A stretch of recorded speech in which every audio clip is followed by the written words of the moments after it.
bienvenidos a nuestro programa Niñez con Más Oportunidades. El día de hoy vamos a tener unos temas súper interesantes y Juliana Ocampo, psicóloga de la Comisaría de Familia, nos va a estar acompañando.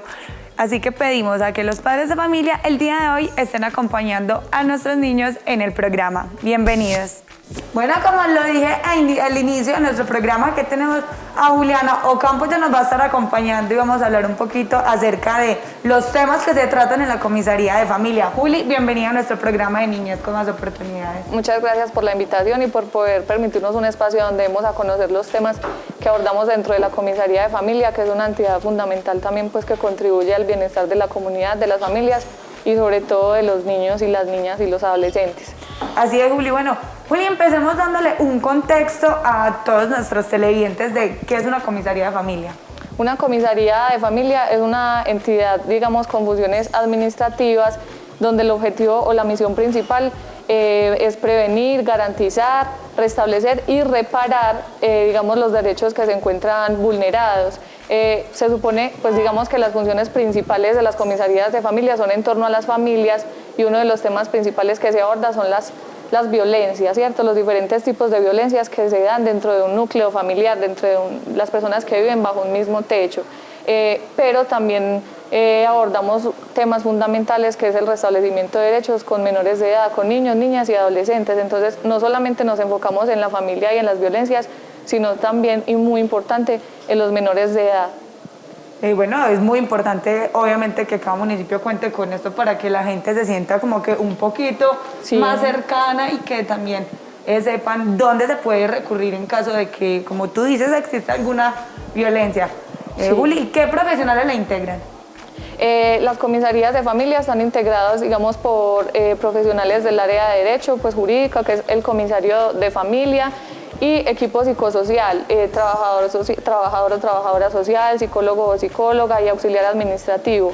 Dependiendo la cantidad de habitantes en un municipio, debe haber una comisaría o varias comisarías, ¿cierto? En nuestro municipio pues hay una sola comisaría, aunque tenemos ya la necesidad de que haya, digamos, otra comisaría por la cantidad de habitantes. Se supone que esos son los profesionales que la deben integrar, aunque en algunos lugares solamente hay un comisario o, bueno.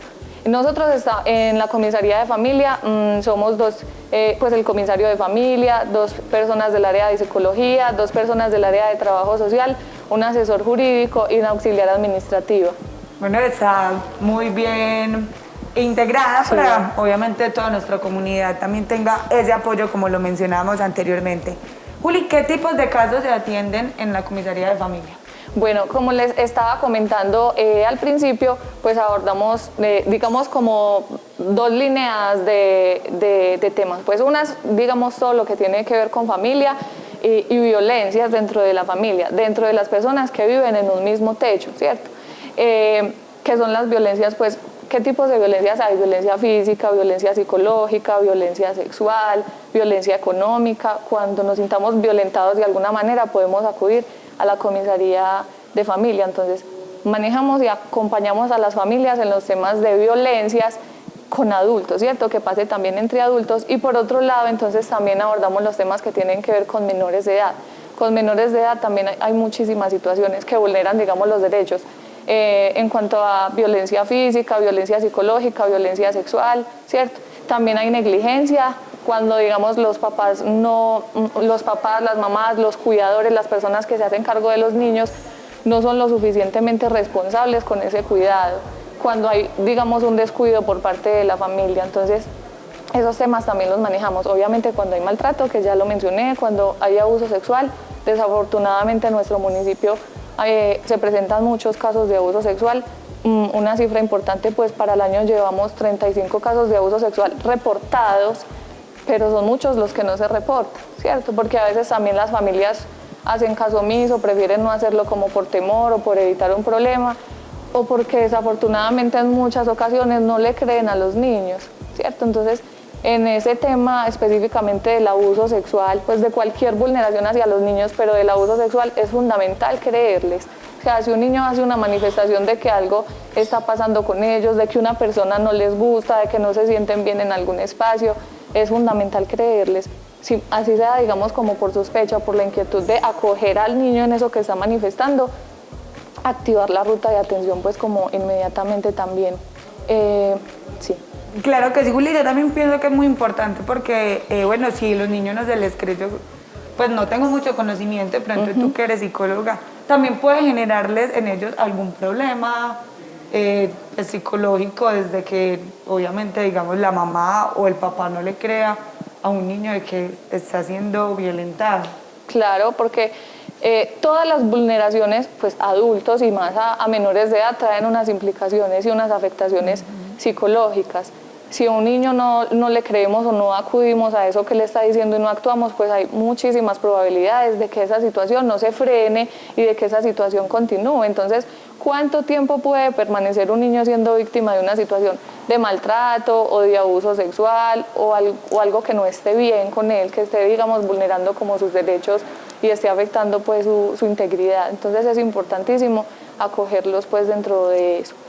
Bueno, entonces les estaba comentando que dentro de la comisaría manejamos pues los temas y acompañamos los temas de violencias, los diferentes tipos de violencias, con adultos, las que pasan pues dentro del hogar, ¿cierto? Porque a veces van personas y dicen, digamos una mujer mayor de edad, es que abusaron de mí pues en la calle, o bueno, esos temas no son de la comisaría, son por ejemplo de la inspección de policía o de la fiscalía, ¿cierto? Entonces son, digamos, los asuntos que pasan dentro del núcleo familiar.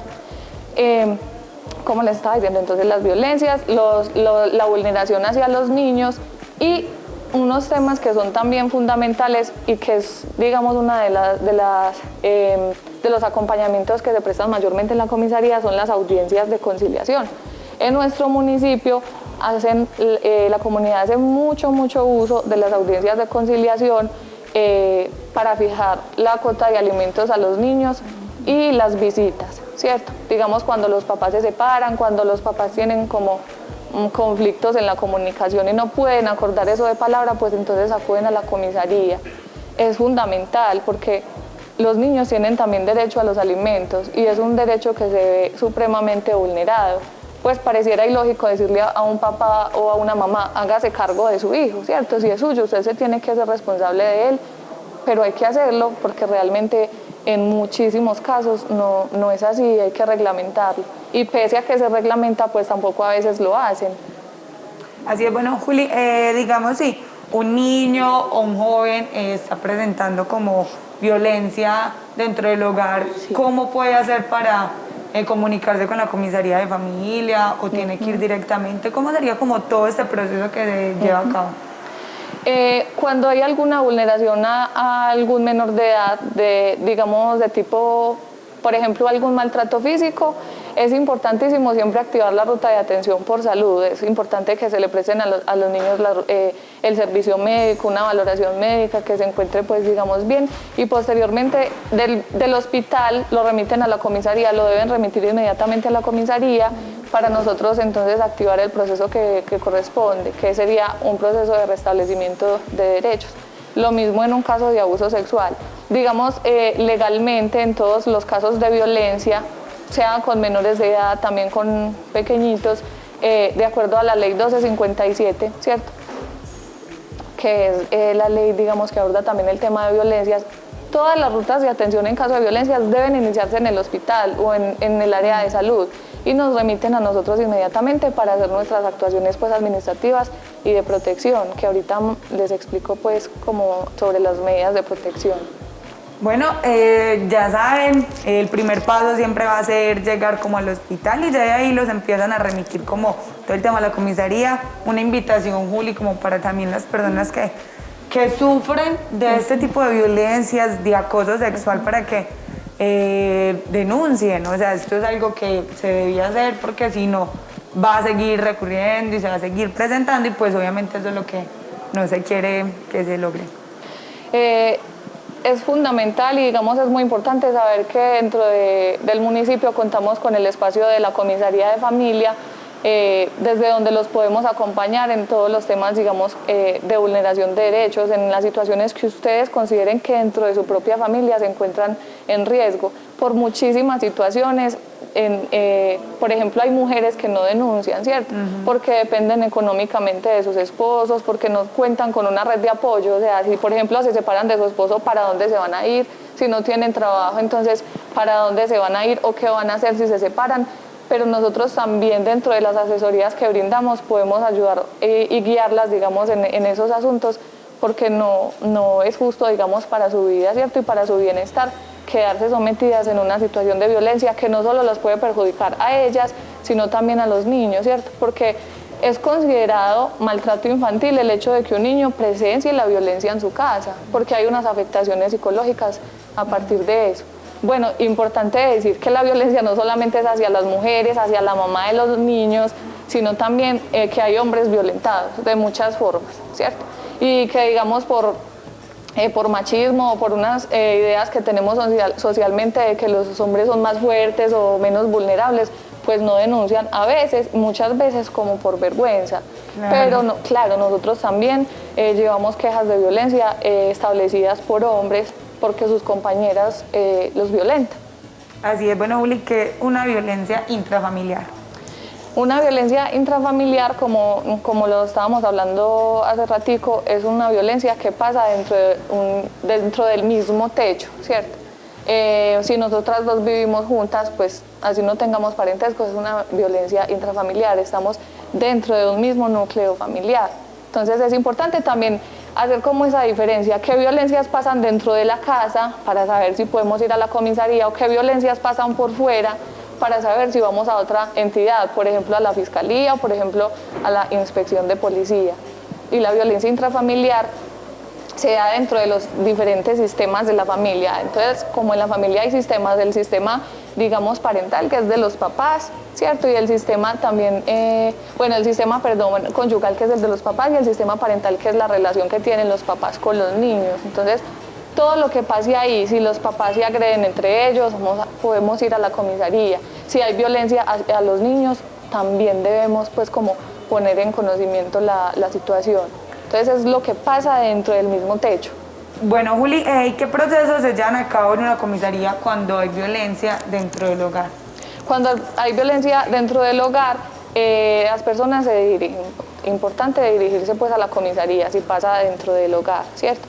Ya en la comisaría, como les dije ahorita, que nosotros hacemos actuaciones pues administrativas, no judiciales, sino administrativas. Entonces, en casos de violencia entre adultos, llevamos a cabo quejas de violencia. Dentro de las quejas de violencia tienen muchas partes el proceso. Entonces, inicialmente se le toma una declaración a la persona que es víctima de violencia, ¿cierto? Si es el caso, se debe enviar pues, a reconocimiento médico al hospital para que también tenga una valoración y que además de eso también una prueba dentro de un proceso judicial. Posteriormente se cita al presunto agresor o a la presunta agresora, porque todas las personas tenemos derecho a ser escuchadas. Y entonces pasa que muchas veces de pronto tuvimos un problema, no le quise dejar ver el niño, entonces una persona no le quiso dejar ver el niño, por ejemplo, al papá o a la mamá, y entonces va y dice, no, él me agredió, me amenazó, me hizo tal cosa, y luego escuchamos a la otra persona y resulta que no. Entonces es súper importante siempre escuchar a las dos partes. También tenemos derecho a ser escuchados. Entonces eso también hace parte del proceso. Finalmente pues hay una resolución y los casos se remiten a la fiscalía, ¿cierto? Nosotros somos, digamos, como el filtro de algunos de los procesos judiciales, pero en la mayoría de casos las violencias se remiten a la fiscalía. Nosotros, digamos, somos entonces como los receptores de eso, porque a veces algunas personas en medio, digamos, de sus conflictos se desesperan y dicen, pero ustedes no hicieron nada, no lo han metido a la cárcel, no han hecho nada. Pero nosotros no podemos hacerlo, nosotros lo recibimos y lo enviamos lo más rápido posible a la fiscalía, y desde allá es de donde investiga. Claro. Bueno, Juli, para continuar con nuestro programa, hacer una pequeña pausa, cuéntanos qué es un proceso de restablecimiento de derechos. Un proceso de restablecimiento de derechos es cuando se hace, con los adultos estábamos diciendo que hay, por ejemplo, quejas de violencia, ¿cierto? Que se toman unas medidas de protección, que si hay que hacer un desalojo, por ejemplo, sacar un señor o una señora de la casa porque está violento, se hace. Bueno, con los niños y los adolescentes, con los menores de edad también se hace similar, pero es un proceso de restablecimiento de derechos. Entonces, lo que buscan los procesos de restablecimiento de derechos con los menores de edad es precisamente restablecer sus derechos, que vuelva a las mismas condiciones, digamos, de bienestar en las que él se encontraba. Por ejemplo, si hay un niño que está desescolarizado porque los papás no lo quisieron entrar a estudiar, porque no quisieron, ¿cierto? Porque de pronto no les parece importante, porque lo quieren poner a trabajar, hay que abrirle un proceso. ¿Qué hay que hacer ahí?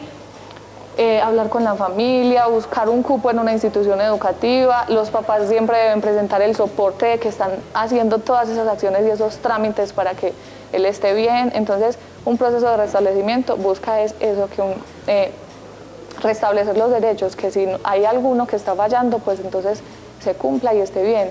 ¿Quiénes son los principales responsables de eso? Pues la familia. O sea, la familia es la principal responsable de que se garanticen en la mayoría de ocasiones los derechos pues a sus hijos o a sus hijas. Y ellos mismos deben activar todas las acciones para eso, que si necesita una cita médica, que si yo no le estoy pasando la cuota de alimentos, se la tengo que pasar, ¿cierto? Que si a mi hijo lo abusaron sexualmente, pues yo tengo que denunciar y tengo que activar todas las rutas, hacer todo lo necesario para que él esté bien. Nosotros somos como las personas que los impulsamos a eso. Y los restablecimientos se dan cuando hay situaciones ya un poco delicadas y que toca hacerle un llamado de atención a la familia, venga que pues esto no está bien. No necesariamente por su culpa, ¿cierto? O por su responsabilidad, pero eso no está bien y hay que hacer algo. Juli, ahora cuéntanos, ¿qué medidas se toman dentro de un proceso de restablecimiento? Bueno, las medidas que se toman dentro de los restablecimientos de derechos varían de acuerdo pues a la situación que esté pasando, ¿cierto? Y van, digamos, desde entregar los cuidados personales de un niño a otro familiar, por ejemplo, solicitar un cupo en una institución de bienestar familiar, que es para nosotros siempre lo último, porque nunca tenemos, digamos, la intención pues de alejar a un niño de su familia. Y muchas personas temen a la comisaría de familia por eso. Ay, es que nos van a quitar los niños. Pues nosotros realmente no quitamos los niños y para nosotros la última opción dentro de un proceso de restablecimiento es solicitar un cupo en una institución de bienestar familiar, porque también sabemos las implicaciones que eso tiene para un niño o para una niña. Pese a que a veces los niños estén en un lugar de riesgo, a que su familia constituya un lugar de riesgo, esa es la familia y ellos la aman así, ¿cierto? Ellos no comprenden que su familia podría funcionar mejor, sino que finalmente ahí, digamos, nacieron, ahí han estado creciendo, entonces para ellos es difícil también comprenderlo. Hay situaciones extremas en las que nos toca obligatoriamente, ¿cierto? Por ejemplo, entregar los cuidados personales de los niños a otras personas, a otros cuidadores cuando hay situaciones de riesgo. Está pasado, digamos, desafortunadamente mucho, es que, por ejemplo, cuando se presente un caso de abuso sexual, ¿cierto? Por parte del padrastro, por ejemplo, hay unos afectos de la mamá de la niña o del niño hacia el padrastro y obviamente va a ser una situación difícil, pero ¿cuáles derechos prevalecen? ¿Cuáles derechos se supone que prevalecen siempre, ¿cierto? Los del niño. Entonces, hay mamás o papás que desafortunadamente a veces prefieren creerle pues como al agresor, entonces cuando eso pasa nos toca decir no mamá o no papá, si usted le cree a esa persona pese a lo que su hijo está diciendo, no puede estar con usted, pues tenemos que buscarle otro lugar. Entonces siempre debemos hacer una búsqueda de la familia más cercana, de las personas más cercanas para el niño, para mirar quién puede acogerlo. Dentro de los procesos de restablecimiento parten siempre de una verificación de derechos y una entrevista psicológica. Eso lo hacemos desde el equipo psicosocial, que es desde trabajo social y psicología. Los casos de abuso sexual siempre los atendemos desde psicología. Pues yo como psicóloga de la comisaría y mi otra compañera, que somos dos psicólogas, debemos partir siempre de una entrevista psicológica que debe responder a cómo fue, qué pasó, dónde, quién lo hizo, todo, y averiguar dentro de todo eso cuáles personas el niño le tiene afecto, dónde puede estar todo. No solo en el caso de abuso sexual, sino también en general en las vulneraciones pues, que pasan hacia los niños. Y otra de las medidas de protección, otra que puede ser medidas de protección, por ejemplo, es remitirlo a psicología siempre. Es súper importante. Hay casos que, digamos, no son muy complejos, el niño puede continuar con su familia, todo, pero hay que garantizar que esté en un proceso psicológico para restablecer algunos daños emocionales que puede tener. ¿Quién garantiza eso? La familia, ¿cierto? pero que es que ustedes no hicieron nada, pero nosotros no podemos pedirle la cita a psicología a todos los niños del pueblo, no podemos, si hacemos seguimiento y si digamos no los llevan o no siguen las recomendaciones que nosotros hacemos amonestaciones a los papás y ya tomamos otro tipo de medidas, pero es una obligación de ellos. Bueno, Juli, yo creo que es una pregunta que, bueno, un tema que es bastante importante y que Sí. yo sé que muchos de los televidentes les va a gustar es, digamos, en caso de que los padres estén separados. Sí. Muchas veces el niño, por mencionarlo de una forma grosera, se vuelve como en un trofeo. Digamos, ¿qué se hace en estos casos? ¿Qué se puede hacer, digamos, desde el niño o desde el papá que se siente abusado o desde la mamá? ¿Qué medidas se pueden tomar frente a estos casos? En la comisaría de familia siempre nos toca vivir mucho pues como ese proceso con las parejas que se han separado y que tienen muchos conflictos en cuanto a eso. Porque a veces no les dejan ver a los niños, por ejemplo las mamás no le dejan ver a los niños, los papás como les dije ahora, mamás y papás, porque no es que una cosa la hagan las mamás y otras pues los papás. Entonces a veces algunos papás se niegan a dejarle ver o compartir con los niños a la otra persona. También hay, digamos, un incumplimiento en la cuota de alimentos, porque sí, a veces, digamos, tienen los recursos y dicen, no, yo no quiero, usted trabaja, manténgalo usted, ¿cierto? Pero es que son unas responsabilidades también que están compartidas y que deben asumirse de esa manera. Desafortunadamente, a veces la comunicación y las fallas en la comunicación entre los padres involucran a los niños en situaciones que son consideradas incluso como maltrato infantil, ¿cierto? Porque desfiguran por completo la imagen que un niño pueda construir de su mamá o de su papá. Entonces, por ejemplo, hay niños que salen con su mamá o con su papá el fin de semana y el tiempo que podrían destinar a compartir con ellos solo lo dedican en preguntarle ¿usted qué ha hecho con su mamá? ¿Y su mamá qué dijo? ¿Y su mamá habla de mí? ¿Y su mamá con quién sale? ¿Su mamá tal cosa? O por el contrario, las mamás lo hacen de los papás, ¿cierto? Entonces, es algo que es supremamente importante evitar porque es considerado maltrato, trae unas implicaciones y unas afectaciones grandísimas para los niños, porque los niños a veces se sienten, digamos, en la mitad de todo y entonces se sienten como si estuvieran defraudando a alguno de los dos. Es que si salgo con mi mamá, mi papá se va a enojar, o si salgo con mi papá, mi mamá ya no me va a querer. Entonces es importante también tener muchísimo cuidado con eso porque las afectaciones que deja son impresionantes. En la pandemia, digamos, y con toda esta situación que hemos vivido, pues ha traído, digamos, muchos cambios, pero también se ha prestado muchísimo más para eso. Hay papás que, digamos, no han sido lo suficiente, o mamás que no han sido lo suficientemente responsables con su labor o con sus visitas, y entonces tienen la excusa para alejarse aún más, ¿cierto? O hay mamás o papás que, digamos, viven con los niños y prohíben más y restringen muchísimo más las visitas, digamos, con los papás. Y de pronto ven también esta pandemia como una oportunidad, por así decirlo. Sí, entonces es fundamental que tengamos pues mucho cuidado con eso porque realmente las implicaciones psicológicas que puede traer para un niño, una niña, un adolescente, pues son muy significativas. ¿Y de quién depende? ¿De quién es responsabilidad finalmente ese bienestar en la salud mental de un niño o una niña cuando los papás están separados? Pues de ellos, ¿cierto? Claro, hay niños que a veces asumen o les cuesta muchísimo adaptarse a que sus papás no viven juntos, pese a que los papás tienen una buena relación, se llevan bien. Bueno, es un caso distinto, puede manejarse también desde psicología, con acompañamiento, pero hay otros casos en que el trauma a un niño se le puede ampliar, es por el conflicto que está alrededor de ellos, ni siquiera por lo que ellos mismos puedan estar pensando, sintiendo respecto a la separación de los papás, sino porque ellos mismos se la están complicando. Entonces es una responsabilidad total de los papás. Y si consideran que algún niño está afectado por eso, que se están presentando como fallas, pues como en cuanto a eso, es importante también consultar por salud mental, por psicología, digamos desde la EPS, o si ya hay inconvenientes mayores, con mucho gusto también pueden acudir a la comisaría.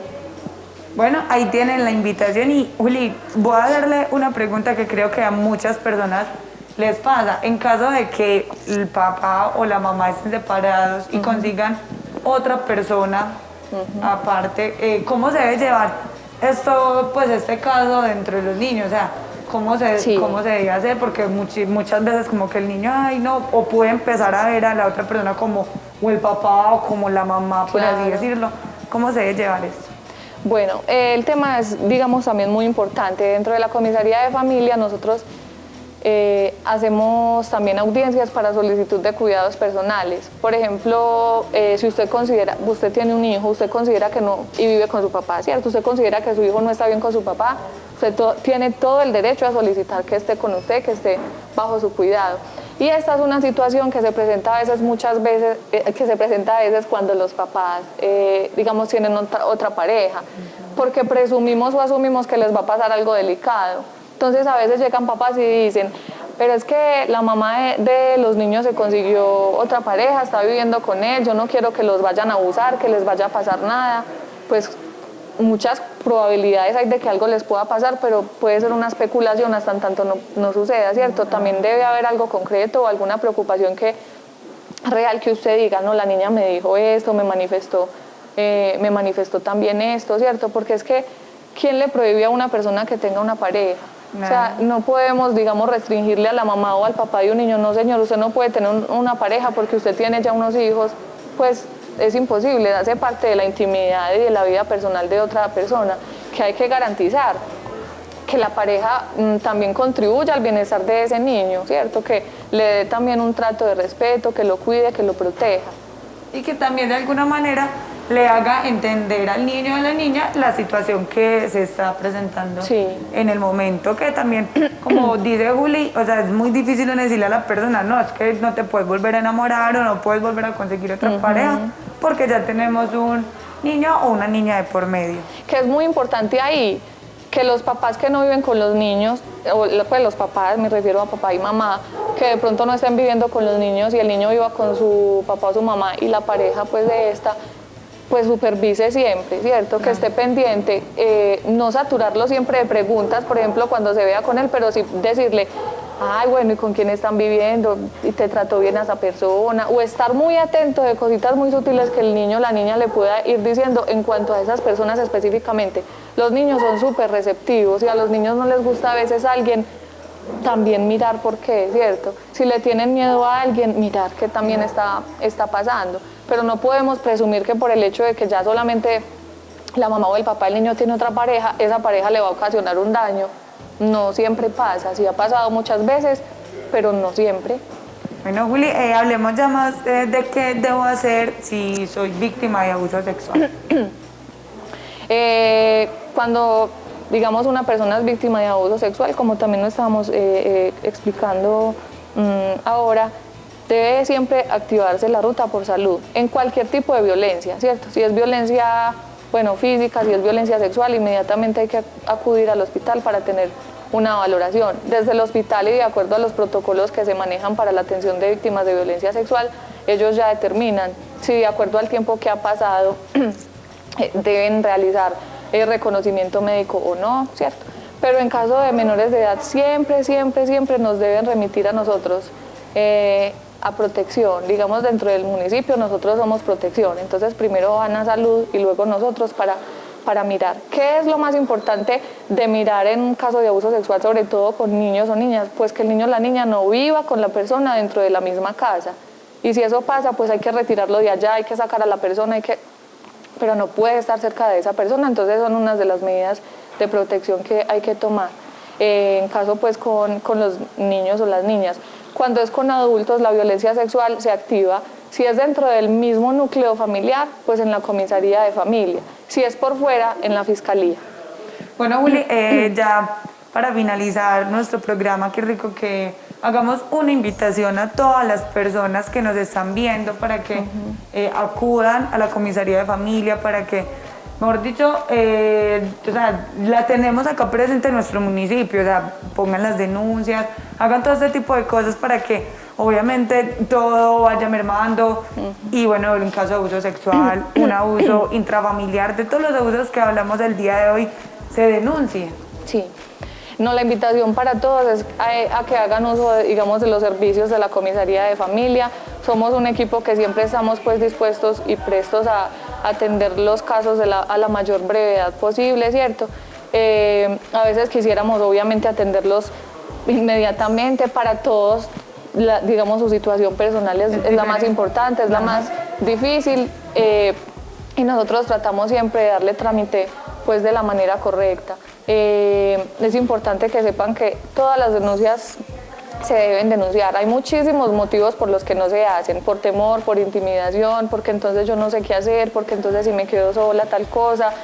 Bueno, de pronto por muchas consecuencias que eso puede traer, pero es importante que tengamos en cuenta. Bueno, Juli, y los números de pronto la comisaría de familia para Sí. que lo tengan ahí súper pendiente. Nosotros estamos ubicados en la Casa de Justicia, en el segundo piso, el número telefónico de la comisaría de familia 543-3333, extensión 108. Nos pueden contactar ahí, con mucho gusto siempre vamos a estar prestos a atenderlos. Bueno, ahí está la invitación para que, ya saben, si tienen alguna denuncia, en serio háganla. Juli, muchísimas gracias por hacer parte de nuestro programa y contarnos todos estos temitas que yo sé que a todos nos va a interesar muchísimo. Con mucho gusto. Bueno, y eso fue todo por el programa del día de hoy. Esperamos les haya gustado y haya sido de muchísimo interés. Nos vemos dentro de 8 días a las 3 por Viboral Telecomunicaciones. Chao, chao. ¿El agua está lista? ¿El jabón está listo? ¡A lavar las manos! ¡Sí! Si tu salud quieres cuidar, tus manos tienes que lavar. Los gérmenes eliminar y el agua siempre conservar. Frota arriba, frota abajo, el jabón para lavar. Del meñique hasta el pulgar, cada dedo de tus manos. Después de jugar y antes de comer, luego de ir al baño me lavo las manos. Después de jugar y antes de comer, luego de ir al baño me lavo